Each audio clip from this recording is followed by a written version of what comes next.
En fait, quand j'ai terminé cet épisode, j'étais presque énervé. Pas que l'épisode soit mauvais, hein, je vous spoil la review, mais il est même incroyable. Non, là où ça m'a énervé, c'est que je commence vraiment à être à court de synonymes mélioratifs. Bah oui, toutes les semaines je fais que dire que les épisodes sont bons, je vais finir par passer pour un vendu. En vrai, c'est infiniment mieux que l'inverse, et il est grand temps pour la 6ème fois de vous expliquer pourquoi cet épisode est bon.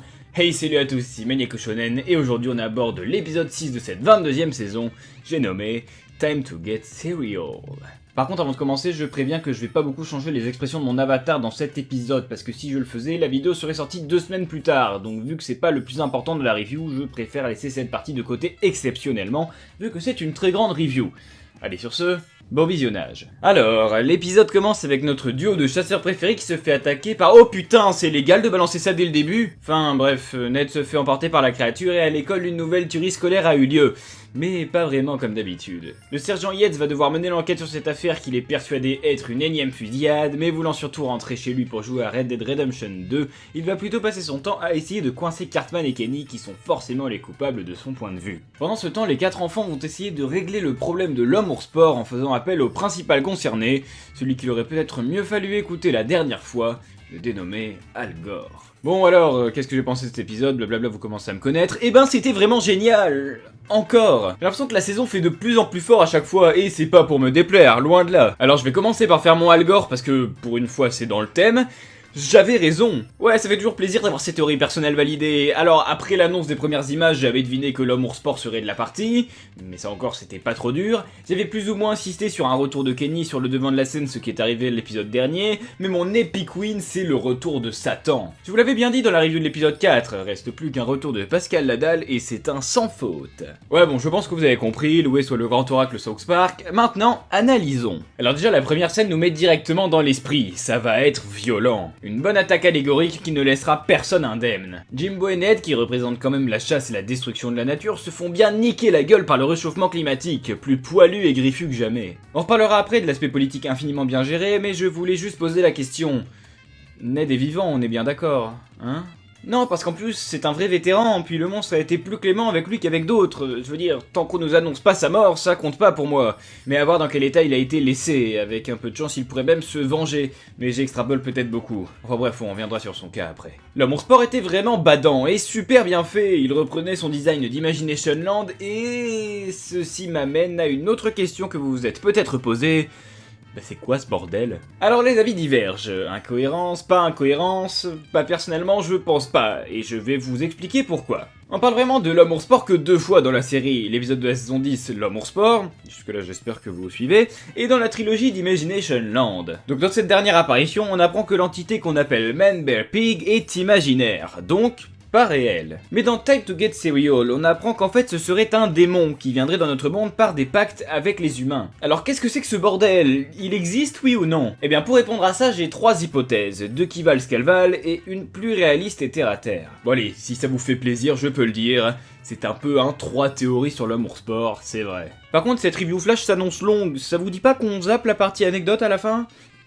Ouais, enfin bon, on verra ça après. Donc, première hypothèse. Donc, le MBP serait un démon, mais au final, est-ce que c'est vraiment réel un démon? Je veux dire, par exemple, Jésus était à Imagination Land, et pourtant il est bien présent dans la réalité de South Park. Bon, cette première théorie est un peu, voire vraiment bancale, mais voilà quoi, un démon peut peut-être être réel dans sa dimension, mais pas dans la nôtre, où il serait imaginaire. Enfin, j'espère que j'arrive à me faire comprendre. Si c'est un démon, je suis pas sûr qu'on puisse le considérer comme vraiment réel, donc ce serait pas une incohérence. Toujours dans cette idée que ce n'est pas une erreur, recentrons le débat sur le presque président Al Gore. Pourquoi la choper serait-il à la fois imaginaire et réel? Peut-être que la question semble bizarre, mais pour ce qui est de là où je veux en venir, je vous le donne en 1000, parce qu'il y a 2 hommes ours sport. Alors non, attendez, partez pas, c'est moins farfelu que ça en a l'air. Selon cette hypothèse, la créature qu'on voit dans le monde de l'imagination serait justement issue de l'imagination de Monsieur Gore, comme c'est clairement montré dans l'épisode en fait. Du coup, il y aurait le véritable homme ours sport, celui de la réalité, et celui tel qu'imaginé par Al Gore. Ah, mais il y a une faille là-dedans. Donc partons du principe qu'il y ait 2 versions de cette chose. Pourquoi celle qu'Al Gore aurait imaginée posséderait comme par hasard le même design que le vrai? C'est vrai. Facilité scénaristique ou peut-être... mais non, mais ça se tient. Et si Al Gore avait déjà rencontré le moitié homme, moitié ours, moitié porc avant? Imaginons qu'il l'ait déjà vu. Son imagination et toute l'obsession qu'il a envers lui l'aurait fait renaître à Imagination Land, tel que Al Gore l'a imaginé. Peut-être qu'il y aurait des divergences dans leur comportement, mais en tout cas ça expliquerait pourquoi ils ont la même apparence. Il y aurait donc deux créatures, le démon et la copie de ce démon issu du cerveau d'Al Gore. Ah ouais, c'est pas mal, je me demande presque où je suis allé chercher tout ça. Mais j'avais bien dit que j'en avais une troisième de théorie. Une théorie qui n'est, je pense, même pas contestable, puisqu'elle est fort probablement vraie. Et si en fait, tout ne se résumait qu'à une excuse? Oui, une excuse, car dans cet épisode, même si les créateurs continuent de faire passer le presque président pour un type chelou, à travers les enfants, c'est eux qui s'excusent pour l'épisode de la saison 10. Alors l'épisode est très bon, c'est pas ça le problème, mais l'homme hors sport est censé être à la base d'une métaphore du réchauffement climatique. Même si ce n'est pas forcément ce qu'ils ont voulu faire passer à l'époque, le fait est que ce qu'on peut retenir des deux apparitions de la bête, c'est qu'elle n'est pas réelle. Le réchauffement global n'est pas réel. Or, clairement pas, et Parker et Stone ont l'air de vouloir faire un mea culpa dans cet épisode à mon humble avis. Ce que je comprends entre autres dans l'épisode, c'est que même s'il reste un mec bizarre en quête d'attention, Al Gore avait raison, et on aurait tous dû l'écouter quand on le pouvait encore. Certes, ils ont fait d'autres épisodes sur les changements climatiques, notamment 2 jours avant le jour après-demain, mais dans Homme hors sport, la menace est moquée, alors qu'ils auraient probablement pu soutenir la cause. J'en reparlerai plus tard, mais je pense que ce personnage de mec dans le déni qui ne veut pas croire au réchauffement climatique, il représente un peu les Parker et Stone de 2006 qui ont un peu eu l'air de ça à travers leurs épisodes. Bon alors c'est bien gentil tout ça, mais c'est quoi la théorie du coup? Eh bien l'homme hors sport est réel, et il n'a jamais vraiment été imaginaire, sauf pour certaines personnes. C'est un prétexte scénaristique qui n'a pas forcément pour but d'être expliqué. Il faut juste comprendre qu'en ayant fait une telle allégorie, il ne pouvait pas continuer à dire que le MVP était imaginaire, puisqu'on le sait tous, les conséquences climatiques sont bel et bien réelles. Donc si c'est le cas, ça voudrait dire que pour l'aspect allégorique, Parker et Stone ont fait table rase du passé en nous disant plus clairement que l'homme hors sport est réel. Parce qu'en 2018, à part Trump, tout le monde sait que le réchauffement climatique existe. Et ce qui donc parallèlement, vous l'avez compris, veut aussi dire que l'homme hors sport n'est pas imaginaire. Ou en tout cas peut-être que c'est ce qu'on pensait avant, mais maintenant on est sûr qu'il est bel et bien réel. Ou sinon, comme dans le vrai 5 théories d'édition de sur South Park, on peut penser à la théorie du mélange d'ADN. Mais perso j'y crois pas et ça aurait plus rien à voir avec l'histoire de démon. Mais bon, après vous croyez ce que vous voulez, hein. Bon voilà, dites-moi ce que vous pensez de ce retour de la bête et si mes quelques idées vous semblent cohérentes. Mais sur ce, on a à peine effleuré la surface de l'épisode, donc va falloir y aller. Bon déjà, terminons le cas de l'homme hors sport avant de passer à autre chose. Je le savais déjà, mais j'adore son design d'Imagination Land. J'étais déjà émerveillé le jour où j'ai découvert sa carte Phone Destroyer, mais alors là, je me suis repassé ces sets de l'épisode je sais même pas combien de fois, il est tellement badass que je m'en lasse pas, je suis littéralement fan. C'est quand même loin d'être mon personnage préféré, parce que on va dire qu'il est limité quoi, il est apparu 3 fois, et niveau psychologie, c'est pas trop ça, mais en termes de classe et d'apparence, c'est clairement mon préféré. Je suis pas toujours fan du gore juste pour le gore, ouais alors non écoute les blagues visuelles ça marche bien 5 minutes. Je suis pas toujours fan du gore juste pour le gore, voilà. Mais là j'avoue que c'était jouissif à regarder vu la carrure du démon et surtout quand c'est Jean Sceptique qui s'en prend plein la gueule. Comme je l'expliquais tout à l'heure, je pense qu'il y a un peu de Parker et Stone en lui, mais en tout cas ce mec qu'on appellera le mari de Suzanne représente surtout les mecs dans le déni qui ne veulent pas croire que le réchauffement climatique existe, même quand les conséquences sont déjà visibles. Puis même lorsqu'il voit que c'est bel et bien réel, sa réaction c'est « ouais mais de toute façon qu'est-ce qu'on peut faire ?» Tu sais quoi Jean Sceptique? Repose en paix dans le bide d'un démon. Passons maintenant au politicien le plus sérieux que je connaisse, je veux bien sûr parler de Al Gore relooké. C'est pas le perso que je m'attendais forcément à revoir, mais il était sympa, il était même moins chiant que dans mes souvenirs vu qu'il abuse déjà beaucoup moins du mot sérieux, serial en VO. Il restait correctement chiant, il veut surtout que les enfants s'excusent et qu'on lui accorde de l'attention, mais c'est contre quelques tips sur Red Dead Redemption 2 qu'il accepte de les aider. Des astuces de noob d'ailleurs, Monsieur Gore semble pas super calé. Ça faisait quand même 11 ans qu'on l'avait pas vu dans la série, un peu moins si on compte le bâton de la vérité. Mais n'empêche, il a bien changé entre temps. J'ai l'impression que ces derniers temps, ce que South Park aime faire, c'est bien sûr de ramener d'anciens personnages, mais Al Gore vient rejoindre les rangs de ceux qui ont vieilli dans la série. Conformément à ses précédentes apparitions, on revoit sa tanière comme on l'avait laissé, avec des références un peu partout, et même ce grand PC qu'on connaissait déjà. Il est très drôle quand il fait ses coups en fouine pour arriver à ses fins, en filmant les enfants sur Instagram Live par exemple, mais malgré tous les trucs approximatifs qu'il fait, sans vraiment comprendre pourquoi, il semble qu'il ait finalement toujours raison, comme quand il réussit à invoquer le prince des ténèbres malgré ses méthodes foireuses. Ah, justement, ça m'a vraiment fait plaisir de le revoir, ce Satan. Déjà parce que je l'avais prédit, voilà. Mais surtout parce que c'est un très bon personnage. J'espère qu'il aura son rôle à jouer dans la suite parce que ça me rendrait un peu triste qu'il reparte déjà. Mais de ce qu'on en sait pour le moment, il devrait être là. Ce qui est sûr, c'est que même si c'est pas nouveau, c'est toujours aussi marrant de voir Satan passer en un claquement de doigts de seigneur démoniaque à chic type bien élevé. D'ailleurs, il a toujours besoin de lunettes pour lire, comme dans la saison 4. Puis, c'est aussi sympa de voir que lui et Al Gore sont sur la même longueur d'onde quand ils se parlent en mode total serious business. Je comprends que quand on voit à quel point il est badass quand il débarque, qu'on veuille lui parler avec respect. En tout cas, moi, si en essayant de renvoyer la chopée en enfer, il se faisait aspirer et qu'on aurait droit à un épisode en enfer, je serais le plus heureux des hommes. Pardon, du coup, je serais le plus heureux des dieux prophètes. Sinon, parlons d'un autre point de l'épisode, ce qui est à la base de la série et semble définitivement bien géré dans cette saison, les enfants. Et oui, parce que tout le monde était plus ou moins là de façon logique. Déjà, Cartman et Kenny sont là parce que c'est eux qui sont pointés du doigt par le sergent Yates, ce qui finalement semble plutôt logique. J'ai pas trop de mal à penser que ce soit eux les deux plus propices à faire une fusillade. Surtout Kenny qui a été oublié si longtemps. Mais justement, ce qui est cool avec Kenny, c'est que son apparition m'est pas choqué. Je veux dire, on aurait eu cet épisode au début de la saison, mais j'aurais été comme un dingue. Mais comme il a eu son moment de gloire la semaine d'avant, ça m'a juste paru naturel qu'il a un rôle et du temps d'écran.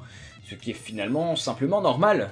Cartman, quant à lui, suit sans faire de plan de fourbe ou quoi que ce soit, il a juste l'air d'essayer d'aider, mais ceux qui semblent vraiment prendre les décisions dans le groupe, c'est bien Stan et Kyle. Ils sont même en possession de deux artefacts d'Al Gore maintenant, la cape pour Stan et la médaille d'Imagination Land 3 pour Kyle. Par contre, ce que j'ai trouvé un peu bizarre, c'est que Stan et Kyle ne se souviennent pas de l'homme au sport, alors qu'ils l'ont quand même déjà vu, il a même tué Kyle quoi. Stan le voit au début mais ne tilte pas tout de suite. Quand il voit la vidéo sur le net, il confirme avoir vu cette créature, mais c'était qu'après qu'il parle de l'homme au sport, alors qu'il aurait pu tout leur dire à l'école techniquement. Kyle pareil, il a littéralement été soulevé par lui dans la saison 11, mais ça ne lui vient pas à l'esprit en voyant la vidéo sur le net. J'ai limite l'impression qu'ils ont oublié que le monstre est apparu plus tôt. N'empêche qu'à la fin, il se retrouve dans la même merde dans laquelle était Al Gore au début. Devoir prouver au monde que la menace de l'homme au sport est réelle, ce qui est déjà putain d'hardcore, on le comprend. Mais en plus, le sort de la ville est sur leurs épaules, puisqu'il va aussi devoir le renvoyer dans son monde. Mais là où les enfants mènent une vraie enquête, à côté certains semblent donner peu d'intérêt à la vérité quand c'est normalement leur domaine de prédilection. Et oui, je veux bien sûr parler du sergent Harrison Yates qui était l'autre personnage principal de cet épisode. C'est un très bon perso qui a aussi eu de vrais bons moments dans la série, donc je le considère pas vraiment comme un grand retour puisqu'en plus on le voit assez souvent. Au niveau flic, j'aurais plus de peine pour Bob Brady à ce niveau-là, même si à ce qu'on en sait, lui ne travaille plus là-dedans. C'était vraiment un de ses meilleurs épisodes et je le trouve bon pour tout plein de raisons. Quand il se persuade que les tueries sont toutes des fusillades scolaires même autre part en ville, quand il sort certaines punchlines comme quand il dit que dehors est l'endroit où les enfants sont censés être en sécurité, et surtout quand il l'abuse sur le récent Red Dead Redemption 2 qui est un des gros thèmes de cet épisode et apparemment aussi du suivant. C'est marrant parce que dans l'épisode tout le monde en parle allant même jusqu'à Satan, ce qui est au final un poil exagéré par rapport à la réalité mais pas tant que ça. Par contre c'est un des seuls éléments qui viennent nous rappeler que South Park se fait en 6 jours, parce qu'à part ça très peu de choses nous ramènent à l'actualité, et puis automatiquement ça va rendre cette partie datée pour les années à venir, comme quand Cartman s'impatiente pour la Wii, ou que ce même Cartman parle de Black Panther au début de la saison. Mais on peut quand même remarquer que parmi les créateurs, certains ont bien pu torcher le jeu vu les références qui y sont faites, et ils se sont pas contentés de lire un vague synopsis comme certains médias mainstream, et on peut même affirmer qu'ils y ont pas mal joué. La scène d'Harrison et sa femme était aussi bien marrante, on le voit souvent avec sa femme dans ses épisodes, et ce coup-ci n'a pas fait exception. C'est très drôle de voir comment pour lui, les tueries ne sont qu'une nuisance qui le sépare de son moment de jeu vidéo, et quand il dit vouloir recommencer une nouvelle vie pour recréer une sauvegarde, ça m'a vraiment fait penser à l'image de Twitter dans la saison 20,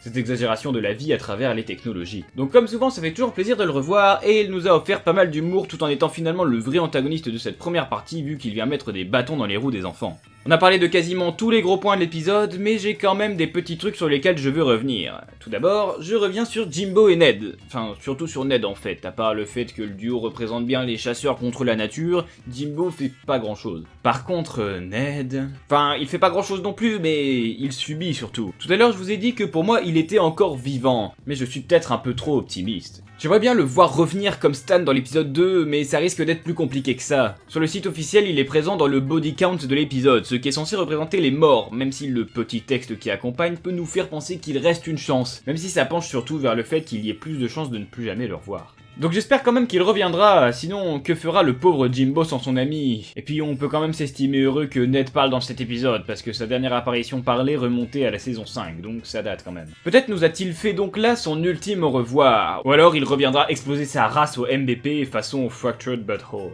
Sinon je pense que je vais continuer de le répéter à chaque fois, même si vous avez déjà compris, mais c'est beau putain! Aussi on revoit la Tegridy Farm, toujours sympa, et j'ai beaucoup aimé toutes les allusions aux démons. Ça m'a limite rappelé l'époque du grand Cthulhu.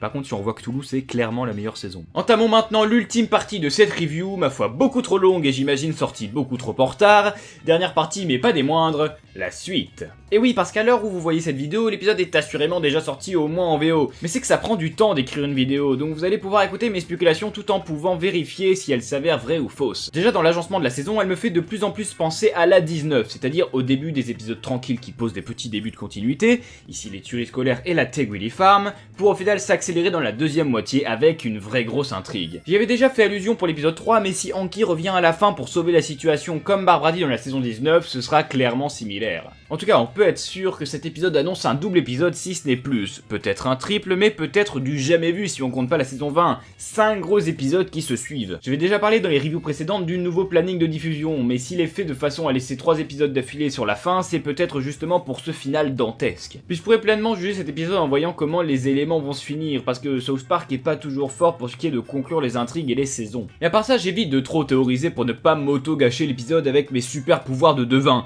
Peut-être que Garrison va revenir, peut-être qu'Al Gore nous cache des choses, ou peut-être même que Marvin va... Eh mais oui, attendez, mais j'ai toujours pas parlé de Marvin. Marvin, non pas celui-là, c'est bel et bien le grand-père de Stan, et il nous est fortement insinué dans les dernières secondes que c'est lui qui a fait un pacte avec l'homme ours sport. C'était vraiment une super fin, on n'avait pas vu plus gros cliffhanger depuis le premier épisode de la saison 20. Je suis vraiment content de le revoir parce que c'est un de mes persos préférés, même si on l'a déjà vu l'année dernière, mais il avait pas été utilisé à son plein potentiel dans un épisode qui était loin d'être le meilleur de la saison. J'ai vraiment hâte de connaître ses raisons, s'il l'a invoqué récemment ou même il y a très longtemps, ça pourrait donner lieu à un flashback et ça c'est toujours cool. Bon écoutez, vous trouvez pas que la vidéo est longue là? Faudrait pas mieux zapper la partie anecdote? Non, vous êtes sûr?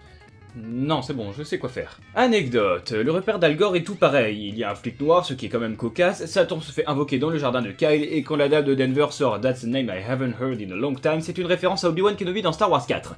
C'est bon, vous avez eu votre dose? Allez, terminons avec I learned something today. L'épisode est très bien géré vu que la politique est absolument tout sauf directe, mais c'est pas pour ça que j'ai pas de choses à dire. Déjà on a l'aspect environnemental avec l'homme ours sport comme métaphore du réchauffement climatique. Il existe et on aurait dû agir quand il en était encore temps. Puis si c'est le grand-père de Stan qui l'a ramené dans notre monde, est-ce que ça signifierait pas que c'est un problème d'une ancienne génération transmise aux nouvelles? Puis rien que de parler du réchauffement global comme d'un démon qui passe des pactes avec les humains qui finissent par le regretter, ça veut tout dire. Le gag est encore plus actuel que jamais avec le bordel des conférences sur le climat en ce moment. Puis quand j'ai vu la réaction de Marvin, ça m'a limite fait penser à un vieux qui aurait voté pour Trump et maintenant réalise les conséquences sur le climat. Mais là j'extrapole peut-être un peu. Puis aussi comme autre message politique, on nous parle de ces démons qui reviennent tous les certains nombres d'années, font des pactes et des promesses pour tenter les humains... Non? Vous êtes sûr? Vous voyez vraiment pas le parallèle avec les politiques et les élections américaines qui faisaient rage au moment de l'épisode? En bref, et parce que cette vidéo est beaucoup trop longue putain, c'était un très bon épisode qui dépoussière des personnages comme on en a maintenant l'habitude, nous donne une vraie bonne histoire avec les enfants, des enjeux, de la politique extrêmement bien dosée, et une continuité qui n'annonce que du bon. C'était fun, intéressant et prenant, du bon South Park en somme, et c'est même devenu mon préféré de la saison. Mais j'attends quand même de voir la suite pour peut-être être encore plus surpris, ce qui serait quand même fou. Et sur ce, moi je cours regarder l'épisode 7 parce que cette review m'a beaucoup trop crevé. Bye tout le monde. Salut!